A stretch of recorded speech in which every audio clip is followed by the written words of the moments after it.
Bem-vindos ao podcast do Arquibancada Tricolor. E o São Paulo?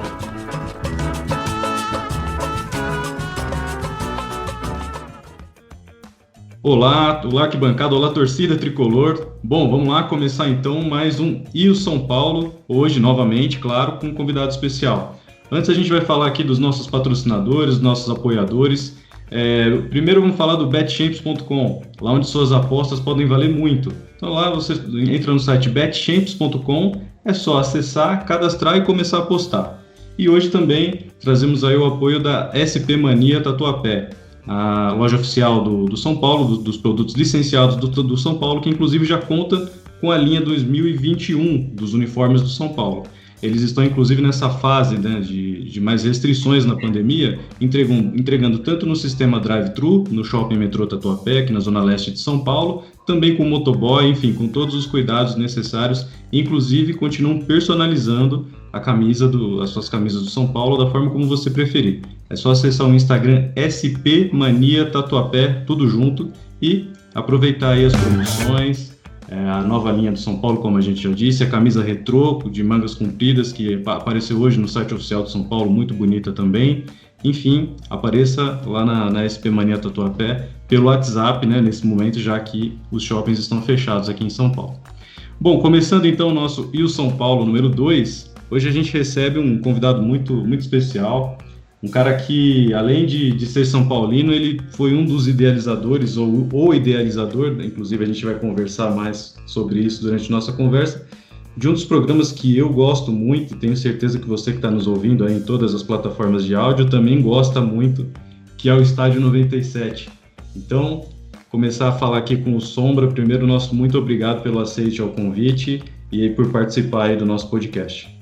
Bom, muito obrigado pelo convite, é um prazer estar falando com vocês do Arquibancada Tricolor, né? Já tive a oportunidade de falar com vários de vocês, é um site que eu admiro, é um perfil que sempre traz muitas informações, opinião, bem legal, então é um prazer estar com vocês aqui.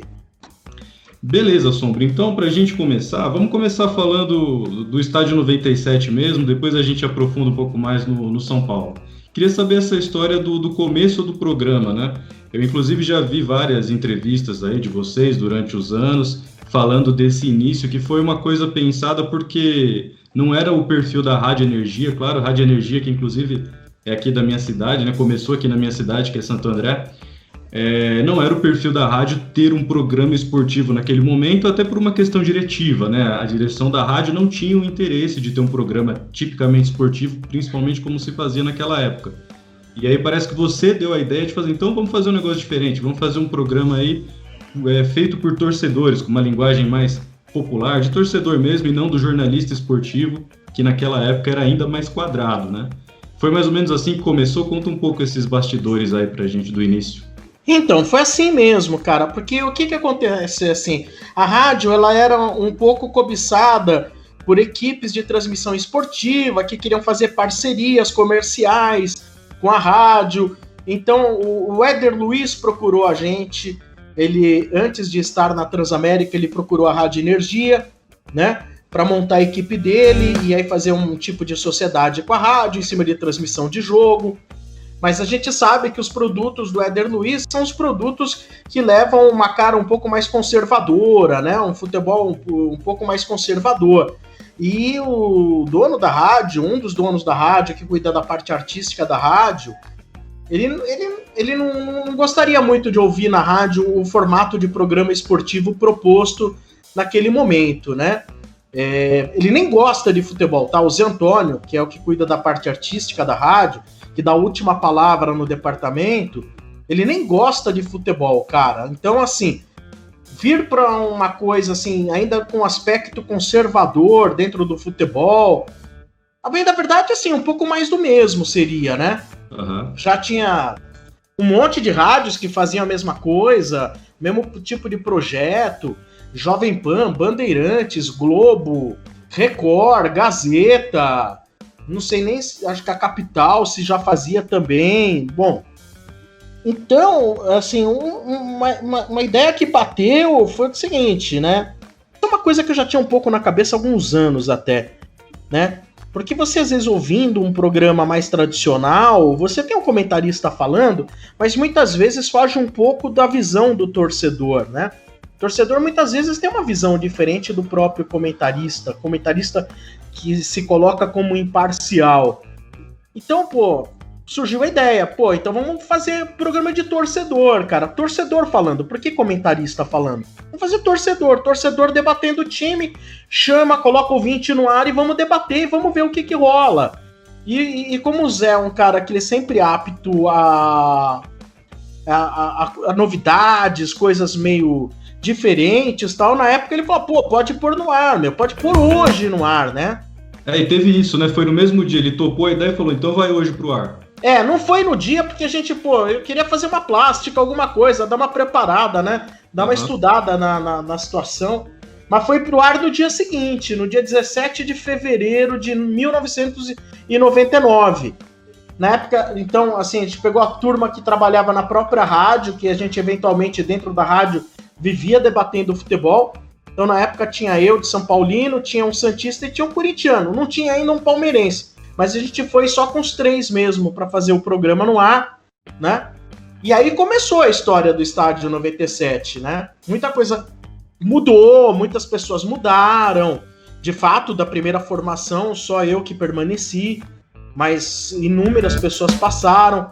Mas a maior parte que está aqui com a gente hoje é a que faz parte do time mais tradicional, mais raiz, que está há quase 20 anos. O programa tem 22 anos. Mas a turma que tá com a gente hoje, na ampla maioria, já é uma galera que tá há 20, 21 anos com a gente.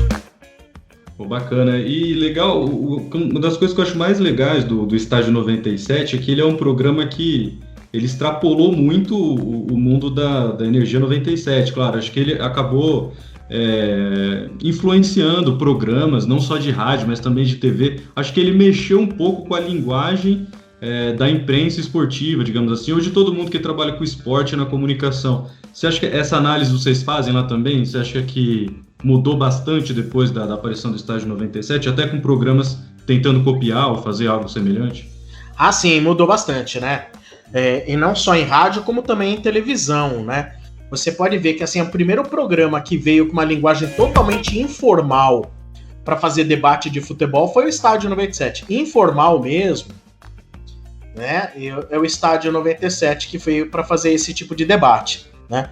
Depois a gente repara que essa informalidade caiu no gosto. Você pode reparar que depois o Globo Esporte mudou também. Então eles puseram lá o Thiago Leifert. O Thiago Leifert, ele também veio com toda aquela informalidade para fazer, mudou a linguagem. Aí você tinha ao meio-dia Milton Neves fazendo programa na televisão, também inserindo dessa maneira debate, zoeira, né? Essa coisa de pôr um caixão quando o time de repente era eliminado de uma competição. Primeira vez que puseram, acho que um caixão para um time na televisão foi quando a gente foi convidado do Estádio 97 para fazer uma participação no programa livre do Serginho Groisman. Sim. E na época eu lembro que um dos santistas da rádio não pôde ir no programa do Serginho Groisman. E como tinha aquela coisa de santista ser muito velho, o pé na cova, que a gente zoava na época, a gente pediu para a produção do programa livre botar lá um caixão lá com uma bandeira do Santos em cima. Falou assim, a gente trouxe um representante, não deu tempo, não sobreviveu. Né? E eles curtiram? Na época foi legal. Mas assim, na época também tinha um pouco menos de rigidez na televisão. Hoje existe um controle maior, né, sobre tudo que é falado e etc, né? Mesmo o estádio também. Hoje a gente tem um controle um pouco maior. Possivelmente expressões, palavras, coisas que a gente falava aí há 20 anos, hoje não teria a menor condição de ir pro ar aqui na Energia 97, né? Não que envolvessem causas assim extremamente... não que sejam temas extremamente perigosos, né? Não isso. Mas que tem expressões que às vezes a gente vai mudando, vai passando, as coisas vão se moldando de outra maneira, outra época, outro perfil de ouvinte, e as coisas vão se transformando, mas nunca perdendo a informalidade, a tiração de sarro, a zoeira de torcedor para torcedor, que veio depois é uma coisa que foi um terreno de onde nasceu, então, o debate de torcedor para torcedor, e depois proporcionou que a gente fizesse agora a narração também, que não é o Estádio 97, mas é o projeto Energia em Campo, que aí é narrador, torcedor. Então a gente foi atrás de narradores que assumissem os seus times, a gente pegou um ou outro do Estádio 97 para fazer parte dessa equipe.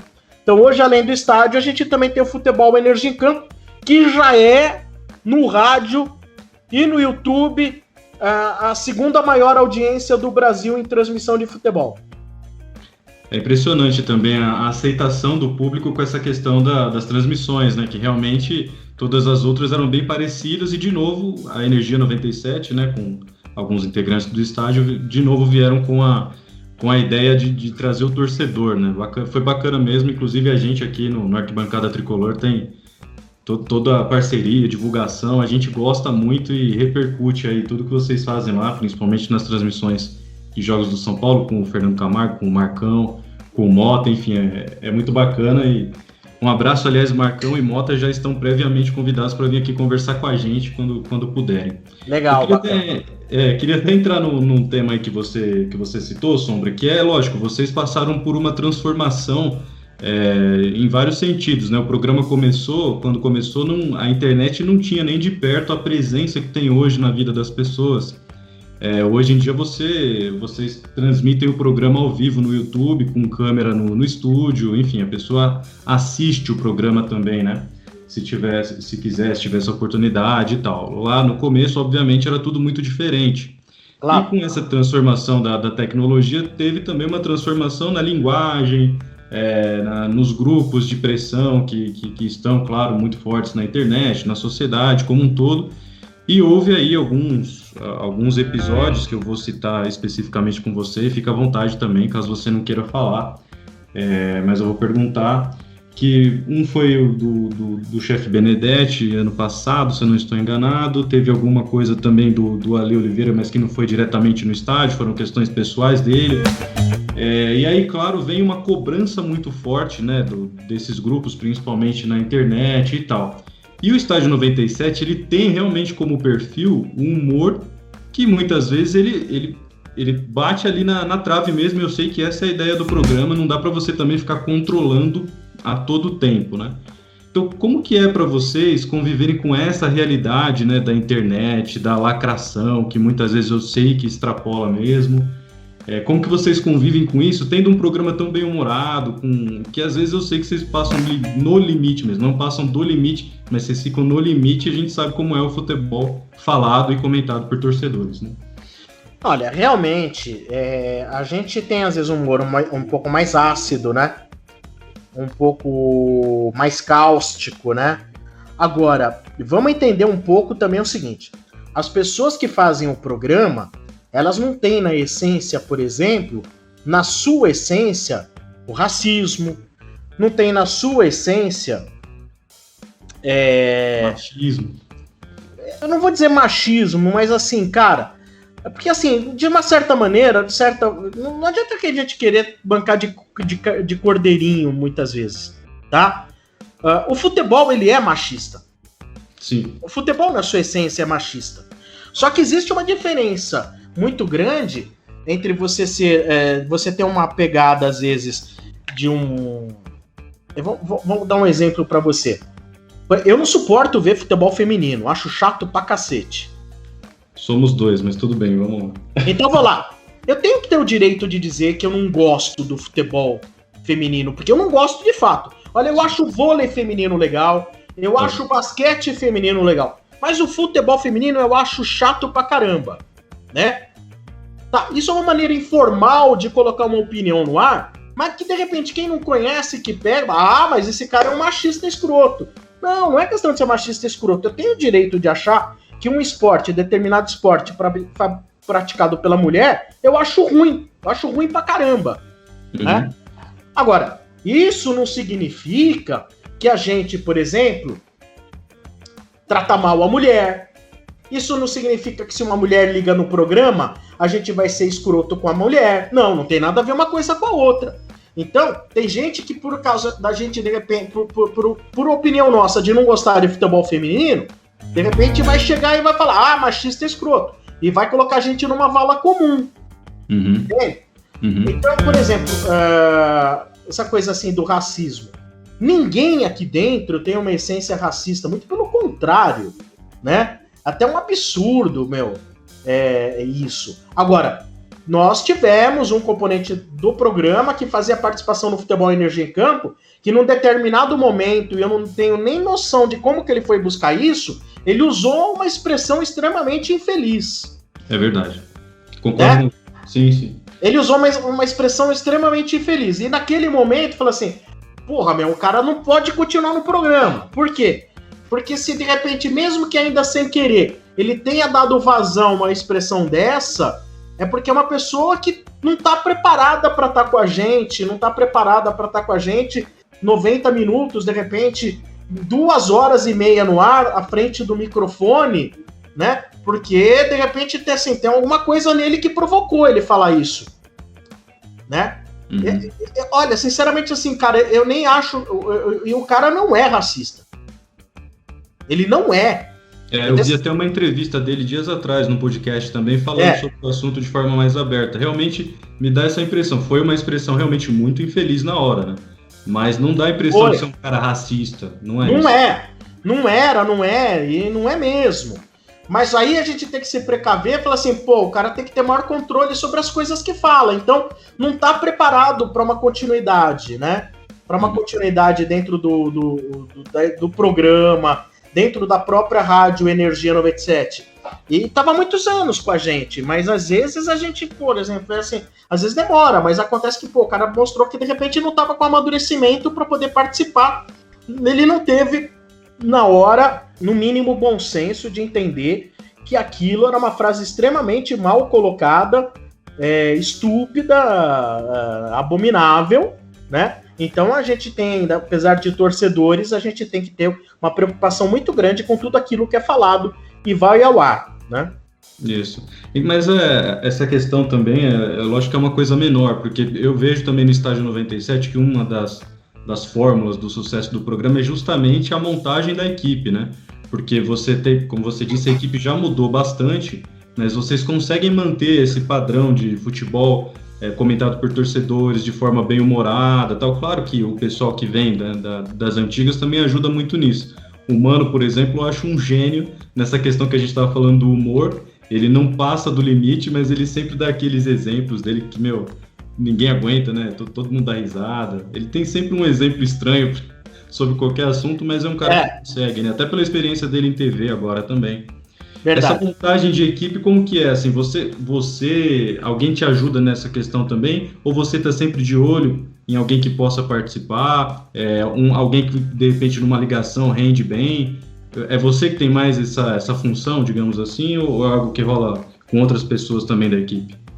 Não, assim, cara, eu fico sempre vendo o equilíbrio do programa, né?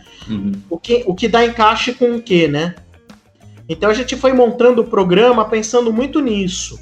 Se eu tivesse muita gente com o mesmo perfil do Mano, não ia dar certo. Então Sim. A gente precisa ter pessoas com perfis diferentes que no fundo deem uma liga. Então você tem um cara mais pacato, que nem o RG número 2, né? Você tem o Mano, que ele tem um humor extremamente ácido, perspicaz, né? Você tem o Mota, que o Mota é a grande peça de bullying, né? Tem que ter, né? Tem que ter um. Tem que ter. É aquele cara da turma, que ele só se ferra, bicho. Mas ele sabe disso, não é aquele bullying que agora ele tem que sair do programa, procurar psicólogo, vai processar a rádio porque fizeram bullying com ele. Ele entende qual é o papel dele, ele entende quem ele é, qual o perfil dele. Claro. Então, no decorrer do tempo, conforme vai aparecendo as pessoas, ou ia aparecendo as pessoas, eu falo assim, porra, esse cara acho que tem como dar liga. E aí, muitos foram convidados a entrar no ar, fizeram um teste, participaram. Assim como a gente só lembra daqueles que deram certo, mas muitos, nem vale citar o nome, mas muitos entraram no ar e não deram certo. Em 22 anos de programa, agora eu nem tenho de cabeça quantos, né? mas principalmente mais pro início, vários entraram no ar, mas puta, cara, na hora que você abre o microfone, a pessoa não vai. Tem dificuldade, o microfone é uma coisa que assusta. Agora, mais que microfone, também tem a câmera. Então a gente tá sempre atento a oportunidades de encaixe, né? Sim. A gente tem que fazer. Isso é que nem time de futebol, cara. Você não pode ter todo mundo que joga na ponta. Você tem que ter o cara na área, tem que ter aquele cara que joga mais atrás, né? Agora é uma questão de feeling, cara. Eu não posso te dizer, existe uma fórmula, etc e tal. Isso é uma questão de feeling, é sentir a pessoa, como que ela se desdobra, né? Que tipo de conteúdo que ela traz. Às vezes ela não traz conteúdo nenhum, mas a pessoa é uma pessoa assim, cara, pô, dá match com o resto da galera, né? Dá bom papo, né? Às vezes não precisa ter muita profundidade, né, cara?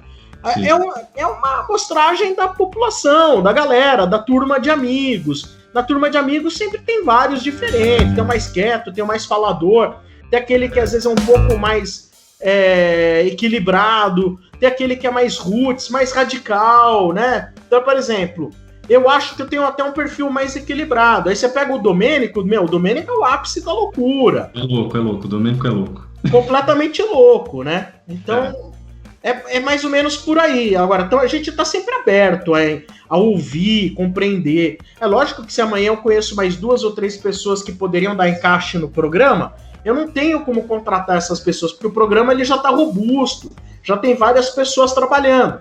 Mas eu guardo sempre aqui comigo, ó. Eu tenho um arquivinho, pessoa X, pessoa Y, né? Ó, se faltar isso, eu tenho esse, se faltar aquele, eu tenho aquele. Legal, bacana.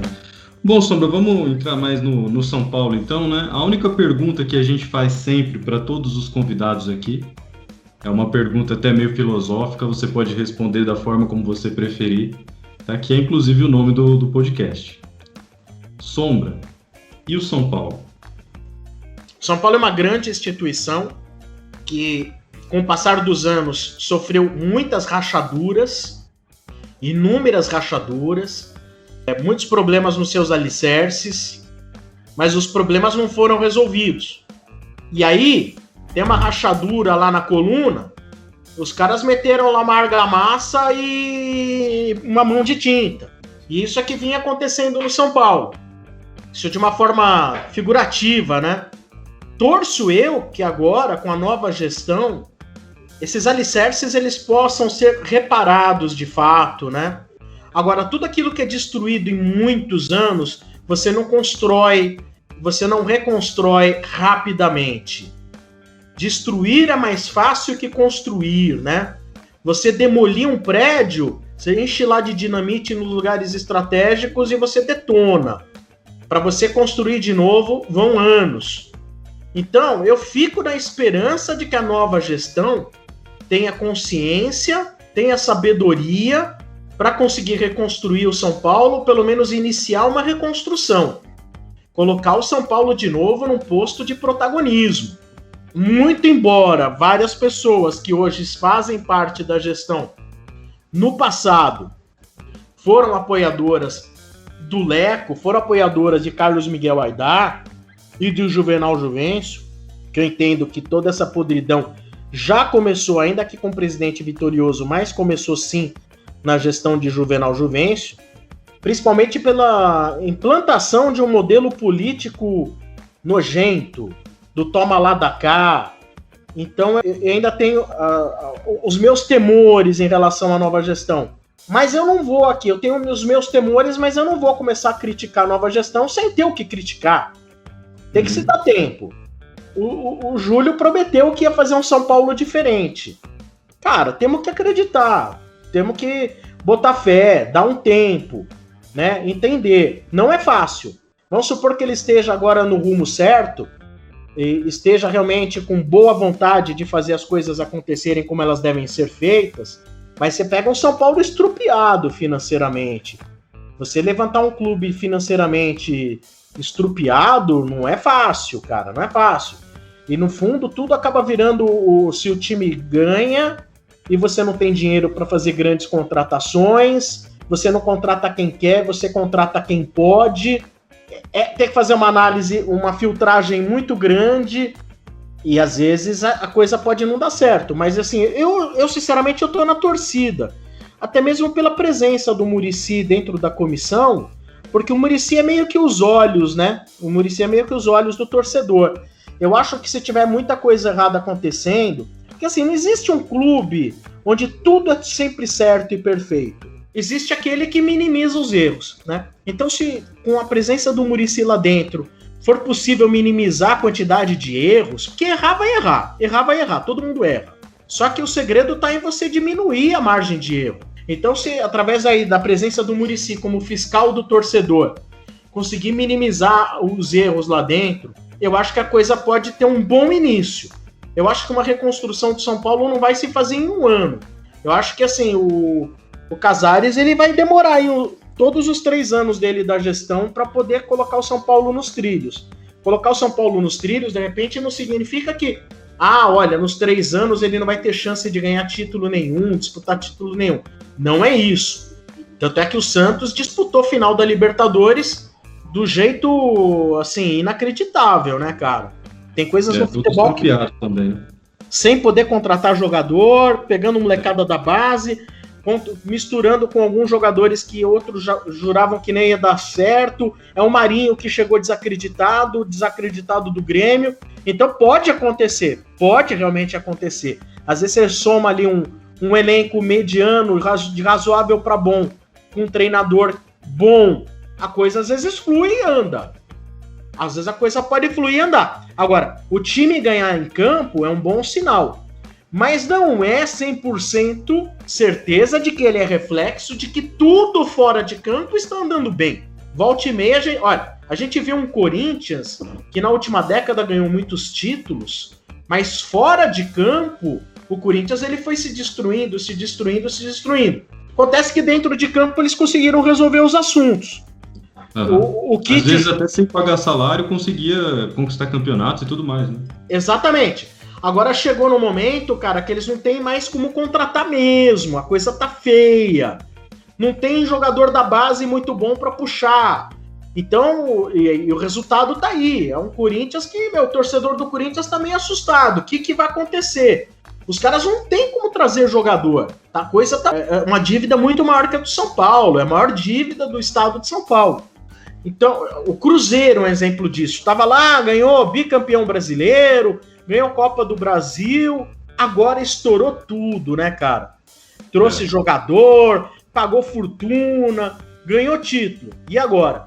O grande problema é que o São Paulo andou gastando fortunas e não ganhou porcaria nenhuma. O que denota é que no Cruzeiro e o Corinthians, pelo menos, apesar de muito mal administrados fora de campo, em termos de comissão técnica e jogadores, eles conseguiram colocar pessoas competentes. E o São Paulo não conseguiu colocar gente competente. Infelizmente, o São Paulo não conseguiu. Ele teve a manha. Eu vou dizer para você que o São Paulo, em termos de formação de time e etc., ele foi muito infeliz aí, principalmente de 2015 para cá. Eu acho que de 2015 para cá ele vem sendo extremamente infeliz. Acho que 2014 ainda conseguiu montar um bom time. Em 2012 montou um bom time, né? E às vezes bons times não ganham. De 2012 ganhou a Sul-Americana, 2014 foi vice-campeão brasileiro, né? Mas ele tinha o Muricy, tinha Kaká voltando, ele teve aí ele tinha bom jogador. Luiz Fabiano, ele tinha o Ganso, tinha o Pato, tinha o Allan Kardec. Cara, não dá para comparar com o que a gente tem hoje. Tá certo que, de repente, alguns jogadores até mais veteranos e tal, mas era um time mais robusto. 2016 a gente esbarrou, foi para a semifinal de Libertadores, mas o time foi mal montado, ele não tinha reserva suficiente, o plantel era muito fraco, né? Ele tinha 1-11 ali, deu sorte ali do Ganso e do Caleri darem uma funcionada, mas no que machucaram os jogadores, a semifinal a gente foi uma piada, não tinha plantel, né? Então acho que de 2015 para cá o São Paulo tá muito largado, só gente incompetente contratando, sabe? É técnico, é tudo, olha, é um desencontro total, cara, um desencontro total. E você, anos atrás você, pelo menos pelo que você dizia no programa, você era sócio, você continua sócio do São Paulo ou não? Eu continuo sócio, mas com título em suspenso, né? Eu suspendi o título, né? Em janeiro. Não, acho que foi janeiro ou fevereiro do ano passado. Não, eu era sócio. Eu nunca participei de atividade nenhuma no clube. Eu só pagava a mensalidade no intuito de ajudar, porque eu não frequentava o clube. E ia lá quando precisava votar, em eleição para conselheiro, essas coisas, eu ia lá e votava. Aí eu comecei a reparar que é um modelo tão viciado que, cara, eu sou um pingo no oceano, não ia mudar porcaria nenhuma o meu voto ali. Então é um sistema muito viciado. Eu falei assim, vou ficar dando aqui R$250 por mês de mensalidade de sócio. Porra, cara, na boa, prefiro doar esse dinheiro, sabe? Prefiro fazer outras coisas com esse dinheiro aí. Ser sócio do clube não vai me fazer mais ou menos São Paulino. Eu só achava que de alguma maneira votar e poder escolher conselheiros, etc., poderia ser uma forma de ajudar a colocar a gente melhor. Mas eu já vi que também é tudo viciado lá, então não tem jeito de mudar muito. Daí eu falei assim, quer saber, bicho? Melhor eu doar R$250 todo mês. Eu prefiro até comprar uma camisa do São Paulo do que ficar dando dinheiro pro clube. Dentro desse sistema viciado, que realmente é uma constatação de praticamente todo mundo que analisa imparcialmente e objetivamente o São Paulo, né, principalmente o seu sistema político, tem diversas propostas, né, que é, por exemplo, a separação do social e do futebol. Você tem também a possibilidade de sócio-torcedores poderem votar no presidente. Tem algumas propostas aí para modernizar o São Paulo administrativamente, né? Tem alguma dessas propostas ou alguma outra que você acha que realmente ajudaria decisivamente o São Paulo a sair desse momento? Olha, separar futebol do clube, eu acho interessante. Mas não é só fisicamente, tem que ser administrativamente. E de maneira que quem manda no futebol não pode ter uma influência do setor político, cara, na boa. Eu prefiro enxergar as coisas de uma maneira diferente. Ao futebol, os profissionais do futebol. Aí você vê, é que assim, eu não tô dizendo que já tá tudo errado, mas você vê, pô, já criaram o comitê avançado de fiscalização, né? Para meter conselheiro, para meter bedelho no futebol. Isso ou seja, é para arrumar cargo de conselheiro. E provavelmente isso vem da eleição, de alguns apoios que o... Claro. Então eu me pergunto, isso aí tudo custa voto. De que maneira que essas pessoas têm influência no dia a dia, diretamente no futebol do São Paulo? Porque eu não tô lá dentro, mas eu falei assim, o que esses caras querem? De que maneira que eles vão meter o bedelho?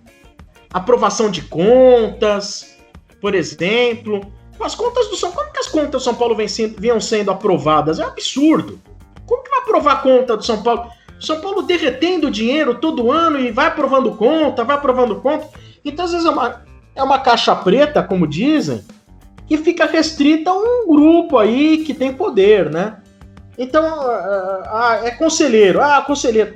Se eu não me engano, tem 3 conselheiros que estão na Barra Funda. 3 conselheiros. Aí eu fico pensando, 3 conselheiros na Barra Funda, cara? Mas peraí, e o Muricy? E o Crespo? E Rui Costa, né? O diretor. Rui Costa, executivo, isso. Tá, e o Rui Costa? E o supervisor que foi contratado agora? Mas de que tem que ter conselheiro lá dentro? Pra quê? Né? Pra fazer leve trás? Chutaram alguma bola algum dia? Pra que serve? Qual a finalidade? O conselheiro, o que é? É fácil pensar que eles podem atrapalhar, né, Sombra? Desculpa. Porque de certa forma, às vezes de repente os caras estão lá, vai saber que informação que eles ficam levando e trazendo da Barra Funda pro Morumbi. Entende o que eu tô dizendo? Sim. É estranho, porque é muita intromissão de conselheiro, a meu ver. Então aí, você acha que o principal que poderia ajudar é a separação concreta mesmo do clube social e do futebol? Acho que seria um caminho assim que modernizaria a administração. Sim, acho que o futebol de São Paulo tinha que ter um CEO do futebol, que não tem nada a ver com o clube, né? Uma estrutura empresarial. Se não quer virar empresa, pelo menos dê cara de empresa. Uhum. Né? Tem que dar cara de empresa, né? Tem que ter um financeiro à parte. Eu penso assim, tem que ter uma administração profissional no São Paulo. Agora, com tanto conselheiro assim, borracheiro que é conselheiro, é o dono da padaria que é conselheiro. E sabe, quando os caras são conselheiros, o cargo já diz, né? Estamos aqui para dar conselho. Pô, na boa, na boa, cara. Talvez sejam raros os conselheiros que têm algum conteúdo para aconselhar bem. Porque o cara, ele se torna conselheiro por política à beira da piscina e da churrasqueira do clube. Então, não é o significado de quem compõe aquele conselho é de realmente bom nível para poder trazer benefícios ao São Paulo, né? Não é. É tudo o cara que se elege através de amizade na piscina, cara. Aí é complicado. Inclusive, você comenta bastante também sobre esse nível cultural que caiu muito, né? O São Paulo, se você pegar 40, 50 anos atrás, era um clube com dirigentes diferenciados nesse patamar também, né? Você tinha grandes empresários, você teve até, por exemplo, figuras como Laudo Natel, Dalora, nomes assim históricos e de grande nível intelectual e cultural, e era uma diferença do São Paulo também em relação a outros clubes. E com o passar dos anos, o São Paulo foi se equiparando também nessa questão, né? A gente tem conselheiros, alguns até, não quero nem citar nomes, mas a gente já teve candidatos a presidente, por exemplo, com vocabulário muito limitado já. Então, já são demonstrações de que o nível lá realmente desabou nos últimos anos, né? Isso é importante. Você vê, olha, agora entenda, né? Uma coisa muito importante, até o Daniel Perrone, também ilustre São Paulino, ele tem uma opinião muito interessante a respeito, né? Por exemplo, o Morumbi, o bairro do Morumbi, realmente ele era no passado, mas muito no passado, ele era o lar de grandes empresários, existia uma simbiose muito grande entre a vizinhança do Morumbi e o clube. Então, pessoas de um melhor nível socioeconômico cultural eram sócias do São Paulo. O São Paulo, o bairro do Morumbi se popularizou e junto o São Paulo como associado se popularizou. E quem é que vai frequentar as linhas políticas do São Paulo? São sócios. Então, se você tem um decréscimo no nível do sócio, o seu conselho, naturalmente, amanhã ele vai ser resultado daquilo que você tem como sócio. Então, se antigamente você tinha lá, olha, ilustres empresários, pensadores, que sejam grandes advogados, que era uma galera que morava nos entornos do Morumbi, as grandes mansões, etc e tal, os caras compunham a grande sociedade tricolor. Cara, hoje o bairro do Morumbi está de brincadeira, né? O bairro do Morumbi, ele deu uma avacalhada do caramba.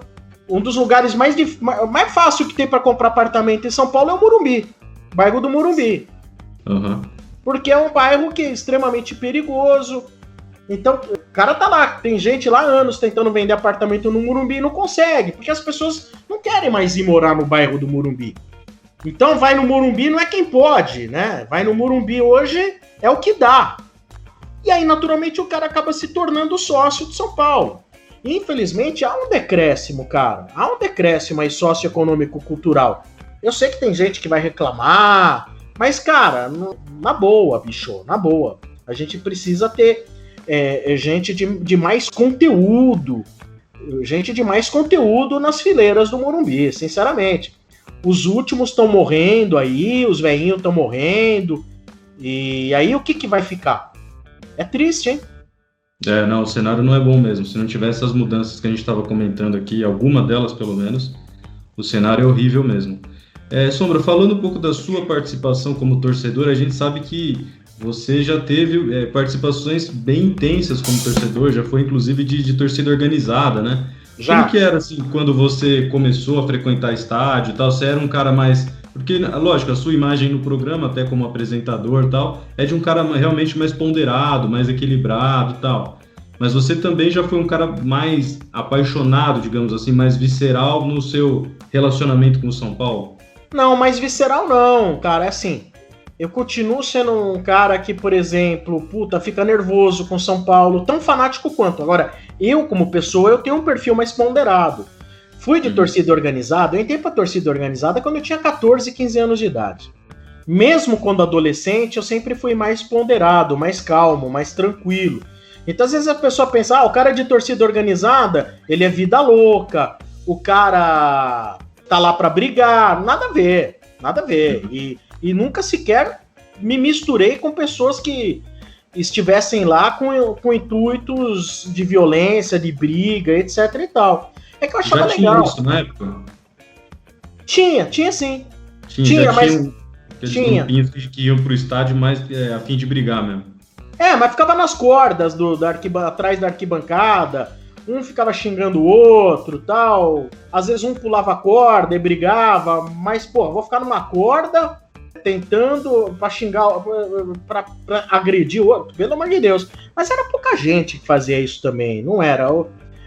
Hoje tá diferente, cara. Hoje a coisa, assim, as pessoas elas perderam muito a noção do perigo, né?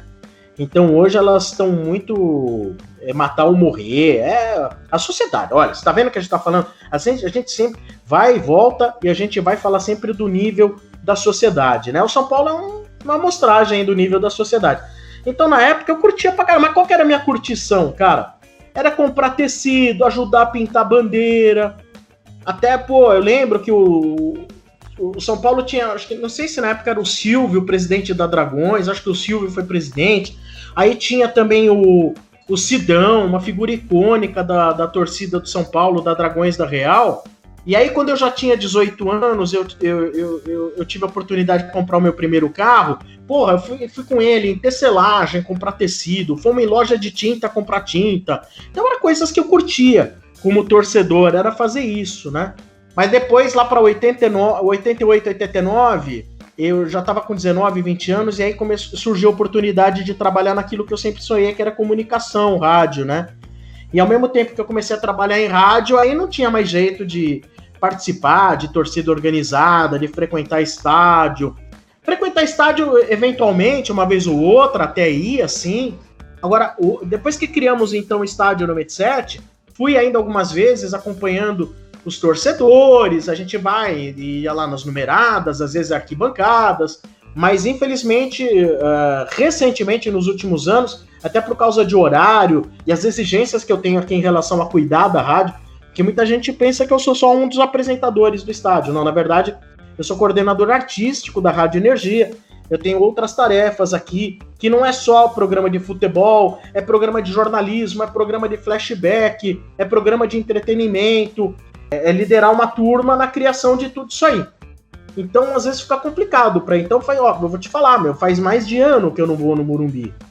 Mais de ano antes da pandemia, né? Antes da pandemia, então... Mas é bem legal, cara. Ainda mais agora, transmitindo o futebol, como eu tô ancorando aqui as transmissões de futebol, aí realmente fica bem difícil de poder estar presente no estádio. Certo. E qual a lembrança mais marcante que você tem, assim, no estádio? Um jogo, sei lá, alguma coisa que tenha acontecido com você lá no Morumbi? Olha, propriamente marcante, cara. Marcante no sentido de felicidade, né? Então, por exemplo, são tantos os jogos, assim, que eu tava no estádio, que eu fiquei feliz pra caramba. A Libertadores de 92, por exemplo. Aí eu vou lembrar aí também do Campeonato Paulista, que o Raí meteu 3-0 no Corinthians, que ele fez os 3 gols. Apesar de ser o primeiro jogo, naquela época era o primeiro jogo de uma sequência. Mas, porra, aquele jogo foi marcante, extremamente marcante. 87, vitória sobre o Corinthians também, Campeonato Paulista. 85 sobre a Portuguesa. Não é que é uma coisa marcante, mas esse jogo foi muito engraçado. 85 contra a Portuguesa, Campeonato Paulista.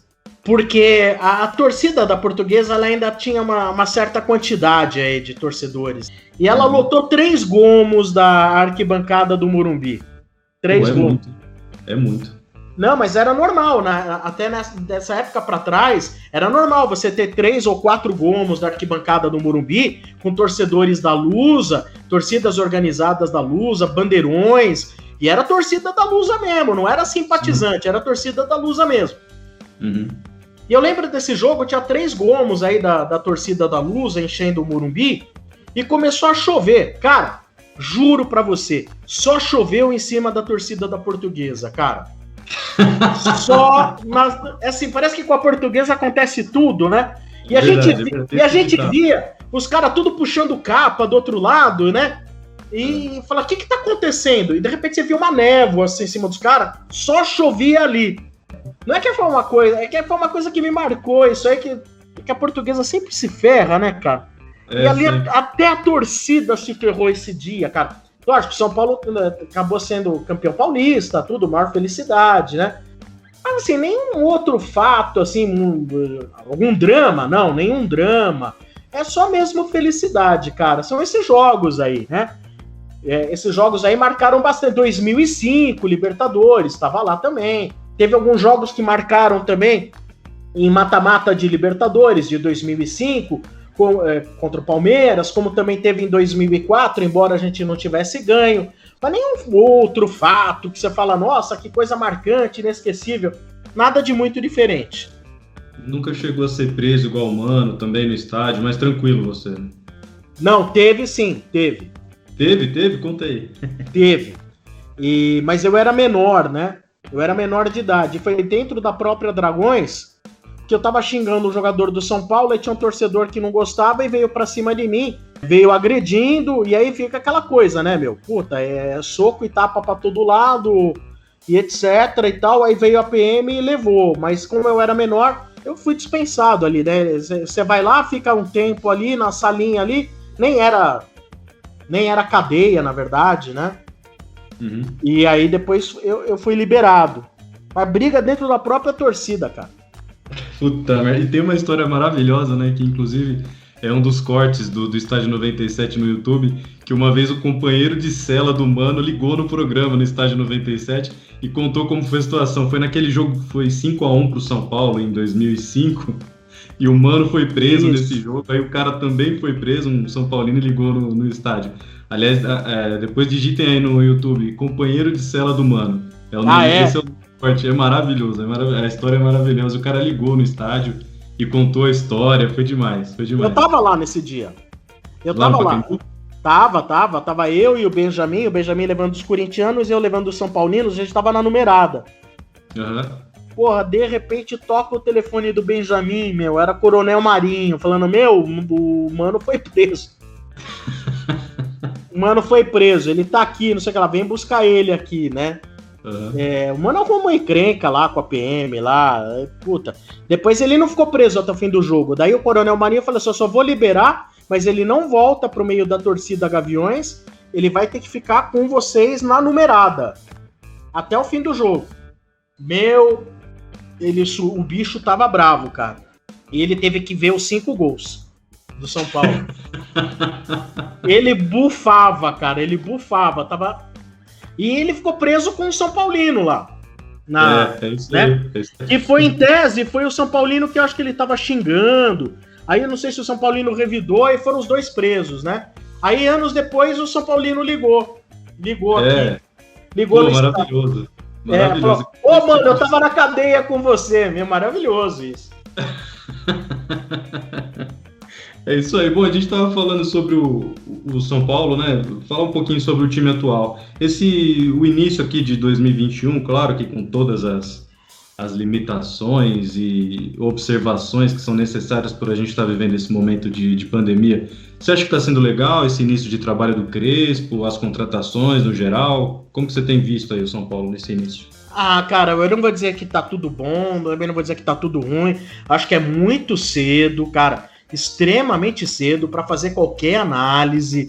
Acho que às vezes tem pessoas que se empolgam, porque quando o São Paulo ganha de 4 da Inter de Limeira e ganha 4 do Santos, né? Então, assim, a gente não pode dizer nem que o São Paulo já é uma grande máquina porque venceu esses jogos, e não podemos dizer que o São Paulo é uma grande porcaria porque perdeu para o Novo Horizontino, independente de erro de arbitragem. Temos que dar tempo. Chegou o Orejuela, vai chegar o Miranda, todos são incógnitas. Chegou esse Bruno Rodrigues da Ponte Preta, também foram anunciadas as contratações do William, jogador de 34 anos que estava atuando no México pelo Toluca. Agora vem o Éder também, atacante que tem dupla nacionalidade, é ítalo-brasileiro, também chega, se eu não me engano, é centroavante, né? Então o que acontece? Esses jogadores, eu creio, eles estão vindo com a anuência do Crespo e do Muricy. Sim. Eu tenho que botar fé que, de repente, dentro dos limites que o São Paulo tem financeiros, eles estão conseguindo montar alguma coisa. Quem sabe, de repente, com esses jogadores, o Crespo consegue montar um bom grupo. Você vai dizer que o William, o Orejuela, Éder e Bruno Rodrigues seriam as contratações dos sonhos dos São Paulinos? Não, não seriam. Mas a gente tem que entender que o São Paulo mal tem 25 milhões de reais para gastar no orçamento de 2021. Então, não há mágica que se faça. Jogador que você chega e fala... Eu já te disse, né? Jogador certeza não existe. Que existe aquele que dá menor margem de dúvida. Os que dão menor margem de dúvida são jogadores caríssimos, são jogadores que estão ganhando muito mais do que o plantel do São Paulo possivelmente possa pagar atualmente. Então vai ter que ser um trabalho daquele que você fala assim, cara, vou tentar fazer uma feijoada, não é com a melhor carne de porco, não é com o melhor arroz, mas dentro do que eu tenho aqui, vou tentar fazer alguma coisa que seja saborosa e as pessoas possam comer. Agora, é cedo para criticar, cara, muito cedo. Nós estamos aí com 4 rodadas de Campeonato Paulista, gente. É verdade. É verdade. Parece que dá a impressão também, pelo menos, que dessa vez eles estão com um pouco mais de responsabilidade financeira, né? Porque, por exemplo, se você olhar para trás, quando trouxeram Daniel Alves, Juan Fran, Hernanes, né? Parece que não olharam muito para o salário, quanto seria, como que pagaria, deixa para frente, tem um plano de marketing que nunca apareceu também. Esse tipo de coisa não está acontecendo mais, pelo menos até o momento. Né? Sim, atitudes irresponsáveis, né? Atitudes extremamente irresponsáveis. Montaram um time baseado em nomes, né? Então você fala lá, no papel pode ficar muito bonito, você bota lá Hernanes, Pato, mas e aí? Como que é o grau de combatividade desses jogadores? O nível de interesse? Então assim, você às vezes tem 1 ou 2 jogadores que componham o elenco é uma coisa. Agora, você botar todas as suas fichas num elenco que se você vai contar com Pato titular, Hernanes titular, você já está contando aí com um meia e um atacante que vão ter sérios problemas de desempenho. Primeiro porque não vão ter a velocidade que um dia já tiveram. O Pato, ele é um jogador que mesmo jovem, ele já não era um cara muito veloz, né? Quando muito jovem e ele estava jogando no Milan, ele ainda mostrava velocidade. Depois, parece que o nível de interesse dele foi caindo e ele não passa a noção de jogador comprometido. Então, a gente teve aí um elenco mal montado. Embora com nomes, o Marco Aurélio Cunha fala muito isso, né? Montar um time por figurinhas carimbadas, né? Cara, complicado você montar um time aí só por nome, você pode se dar muito mal.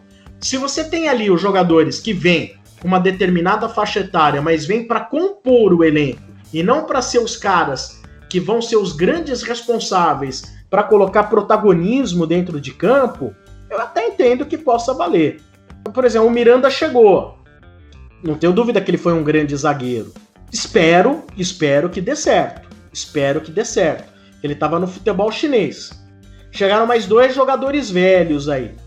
O Éder e o William. Sem contar o Hernanes que nós temos lá. Nós temos alguns jogadores experientes. Mas eu não creio que o Crespo ele vá se basear nesses jogadores e montar um time com um monte de jogador de 34, 35, 36 anos de idade. Por que não vai montar? Porque o futebol hoje precisa de velocidade. Se você não tiver velocidade, você tá morto. Você tá morto se você não tiver velocidade, cara. E um dos grandes problemas do São Paulo, principalmente dos últimos anos, é a velocidade. O São Paulo não tem velocidade nenhuma na transição ofensiva. Nada, é zero. Vitor Bueno não tem velocidade, o Hernanes não tem velocidade, o Pablo não é dos mais velozes também. A gente perdeu muito da velocidade com a saída do Rojas. Agora eu acho que a gente vai começar a compor um pouco melhor isso aí. E, bom, só para terminar essa análise aí do time, queria que você falasse um pouco desse ano que acabou que a temporada de 2020 invadiu 2021 por causa da pandemia também, mas a gente teve aí uma clara oportunidade de sair da fila, né? O São Paulo, mesmo com um time um elenco bastante irregular, digamos assim, conseguiu chegar à liderança do Campeonato Brasileiro, abrir 7 pontos e tal. O que você acha que aconteceu? O que faltou? Enfim, como explicar uma perda dessa para um time que precisa tanto de um título? Eu acho que foi principalmente psicológico, cara. Eu acho que em determinados momentos o elenco do São Paulo, ele se viu... Não sei, acho que tremeu, cara. Não sei se eles se abateram com a derrota para o Grêmio e passaram a duvidar da própria capacidade deles. Não sei. Olha, eu vou muito nessa linha também, eu acho que é isso. Já começou assim, perdeu pro Grêmio, 2 jogos antes tinha perdido pro Corinthians, né? Isso. E eles tiveram muita dificuldade contra o Corinthians e o Grêmio. Eu não sei se de repente, quando puseram dificuldade para eles de repente meio que acuou eles e não souberam, abaixou um pouco a bola. Eu já ouvi dizer, por exemplo, que o Sara, eu não sei se isso é verdade ou não, o Sara é um jogador que se abate, né? Então, se você tem jogadores que se abatem, cara, aí fica complicado você puxar algo deles. E parece que começa... Sempre que o São Paulo chega nessas situações, eu acho que, pelo menos para alguns, deve bater aquele negócio de falar, pô, a gente é o time que vai tirar o São Paulo da fila. Isso para muitos jogadores é um estímulo, mas para outros vira uma pressão, né? E aí, se o cara leva isso para dentro de campo, fica, né? Até acho que muitos dos jogadores que sobressaíram nesse campeonato não teriam sobressaído se a gente tivesse público no estádio. Pode ser. Porque já no final do campeonato já ia começar essa sensação, né? De repente a torcida começa, vai lá, vamos ser campeão, tem essas coisas, né? E tem jogador que realmente se abate, né? Olha, você pega o Sara ele fez inúmeros jogos jogando mal. Muitos. E de repente ele desabrochou, começou a jogar bem. Você imagina se esses jogos que ele jogou mal, ele jogasse com presença de público no Morumbi? Não dá pra pedir paciência, né? Ia estar queimado. É verdade.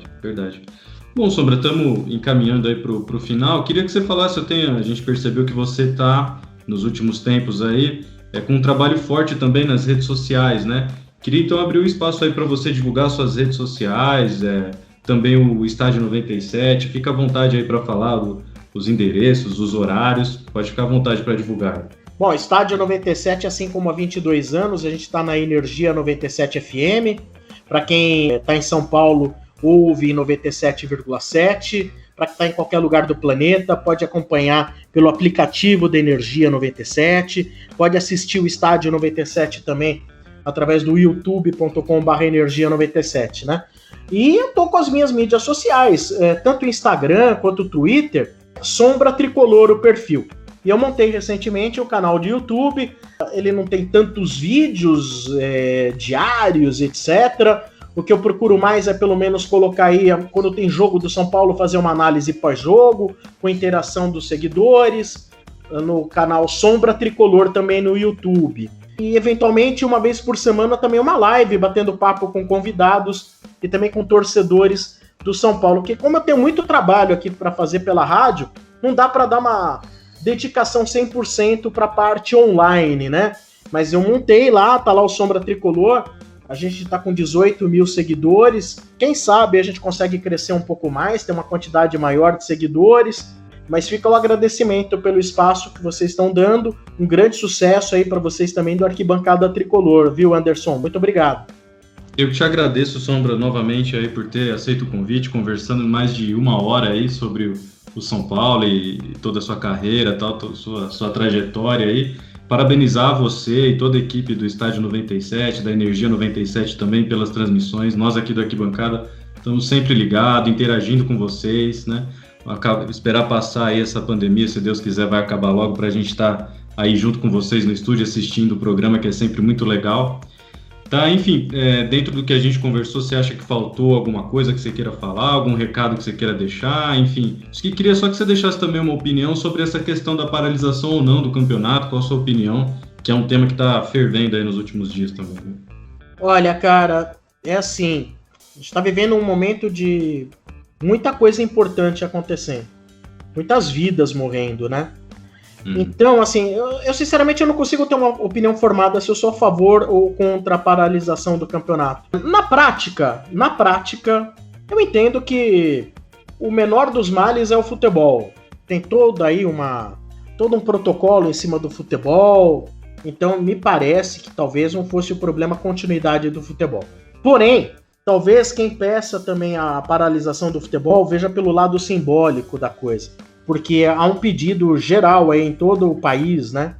Para que as pessoas se mantenham em casa, para que as pessoas se contenham, evitem festas, etc.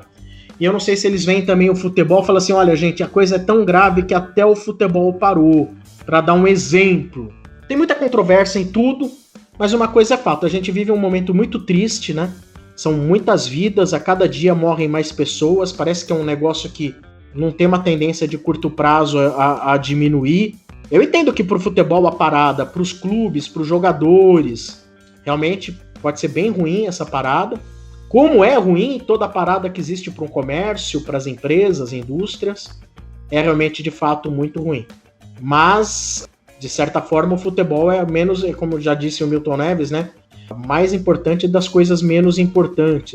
Então, eu gostaria até de entender, por exemplo, de um cientista, de um médico, de um infectologista, por que parar o futebol? E aí seria uma opinião muito mais abalizada, né? Para compreender por que o pedido para parar o futebol. Hoje em dia todo mundo manja de tudo, todo mundo manda em tudo, todo mundo sabe de tudo. Então, às vezes é melhor a gente ouvir os dois lados, né? Entender por que parar, por que não parar. É por aí. Tá certo, Sombra. Então, mais uma vez, obrigado aí pela sua participação, por mais de uma hora de conversa aí com a gente no segundo episódio do nosso novo podcast, E o São Paulo. Agradecemos a você também que ouviu essa conversa muito legal com o Sombra, tudo que ele contou. Fica à vontade também para interagir com a gente nas redes sociais, falar sobre os próximos convidados, quem que você queria ver aqui no nosso bate-papo, no nosso podcast. E muito obrigado mais uma vez a todos que têm nos acompanhado. Fique ligado que em breve a gente tem muito mais convidados, mais conversas aqui no E o São Paulo. Aqui você sabe que o São Paulo é o motivo do encontro, não necessariamente o único tema da conversa. Um abraço, arquibancada, até mais.